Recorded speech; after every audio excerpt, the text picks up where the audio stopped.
咩事啊？公司係咪終於執啦？睇怕都就啦，堅記話老細咧未找數啊！依家咧落咗我哋個 account 唔俾再入貨啊！唔通公司唔掂？唔怪得啦，呢排老闆成日都唔翻嚟啦。啲貨用得七七八八㗎啦，要入㗎啦。使唔使轉另一間 supplier 啊？穩定啦，如果唔係邊有貨開工啊？咁都要等老細翻嚟先有計嘅喎。咁又唔使驚，就算老細唔喺度，都有得嗌貨嘅。你有咩計先？計仔就係用呢個 app，呢個嗌貨 app，佢除咗有住宅版之外，仲有餐飲採購平台版。除咗可以幫我哋揾到最優質嘅貨源之外，仲可以送到嚟鋪頭，撳幾多掣就搞掂啦。咁呢個 app 都係方便嗌貨啫，都要等老細翻嚟開到票先有辦法㗎。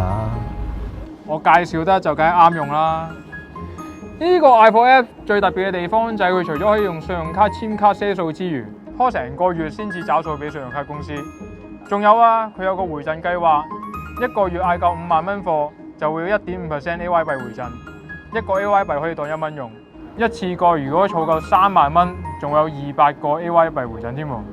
一個月嗌357萬貨，又賺到飛行里數同埋信用卡積分，咁樣啊，分分鐘可以賺翻張機票翻嚟啊！